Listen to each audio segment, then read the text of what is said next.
আসসালামু আলাইকুম। ঝটপট যত রান্না চ্যানেলে সবাইকে স্বাগতম। আজকে আপনাদের মাঝে অন্যরকম আরেকটা রেসিপি শেয়ার করব।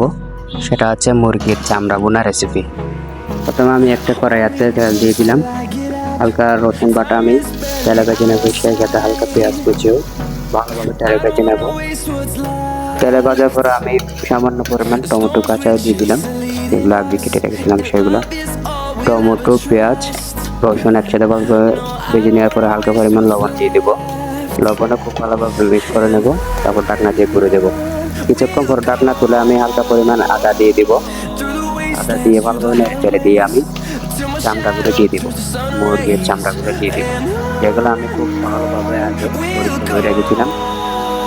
মশলা যা যা লাগে আমি সব রকম মশলা দিয়ে আমি খুব ভালোভাবে এগুলো নেড়ে চেড়ে দেবো। মশলা বলতে মরিচের গুঁড়া, হলুদের গুঁড়া, ধনিয়ার গুঁড়া, মাংস মশলা, জিরা মশলা, যাবতীয় মশলা যা আছে সব দিতে হবে। কারণ সব দিয়ে আমি কয়েকটা এলাচি দিয়ে দিব। এলাচি দেওয়ার পর আমি হালকা পরিমাণ লবণ দিয়ে চামচের সাহায্যে খুব ভালোভাবে নেড়ে চেড়ে দেবো, যাতে আমার মশলাগুলো খুব ভালোভাবে অ্যাটাচড হয়, খুব ভালোভাবে মিক্স হয়। তো বন্ধুরা, তুমি নেড়ে চেড়ে দেওয়ার পরে ঢাকনা দিয়ে কিছুক্ষণ ঘুরে দিব। ঘুরে দেওয়ার পরে ঢাকনা উল্টাই আবার চামচের সাহায্যে খুব ভালোভাবে নেড়ে চেড়ে দেবো, যাতে খুব ভালোভাবে মশমশা হয়ে এটা তেলের সাহায্যে খুব ভালোভাবে মশলাগুলো চামড়ার ভিতরে যায়। এরপর আবার ঢাকনা দিয়ে ঘুরে দিতে হবে। ঢাকনা দিয়ে ঘুরে দেওয়ার পর ঢাকনা উল্টাই আবার আমি চামচের সাহায্যে খুব ভালোভাবে নেড়ে চেড়ে দেবো। খুব ভালোভাবে আপনাকে তেলে ভেজে নিতে হবে, যাতে অন্যরকম একটা ফ্লেভার আসে। যদি কম তেলে ভাজেন তাহলে এটা খেতে কিন্তু মুচমুচে হবে না, এত স্বাদ পাবেন না। তো বন্ধুরা, অবশ্যই খুব ভালোভাবে তেলে নেড়ে চেড়ে দিবেন, খুব ভালোভাবে ভেজে নেবেন তেলে। কিন্তু তেল কম দিলেও চলবে, কারণ চামড়া থেকে অনেক তেল বাইর হয়। লাস্টে আমি কিছু মশলা দিয়ে দিলাম, যেগুলো স্বাদের মশলাগুলো দিয়ে আমি তারপরে খুব ভালোভাবে নেড়ে চেড়ে দেবো। এভাবে নেড়ে চেড়ে দিয়ে দেখেন আমার চামড়াটা একটা অন্যরকম আর একটা কালার চলে আসছে।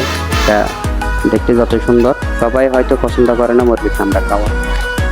সত্যি বলতে মুরগির চামড়া অসাধারণ সুস্বাদু। অবশ্যই আপনারা ট্রাই করবেন, বাসায় চেষ্টা করবেন অবশ্যই। তৈরি করার জন্য একদম অল্প উপকরণ, কোনো কিছু এত বেশি লাগবে না, শুধু মশলাটা দিলে হবে। তো বন্ধুরা, আপনারা যাতে আমার ভয়েসটা ভালো লাগে না তাদের কাছে আমি অবশ্যই ক্ষমা করছি। নতুন, তার জন্য হয়তো আমার ভয়েসগুলো আপনাদের এখনো ভালো লাগে না, অবশ্যই ভালো লাগে যাবে অবশ্যই সময়। তারপরেও আমি কে কী বললো সেটা কেয়ার করি না, আমি চালিয়ে যাই।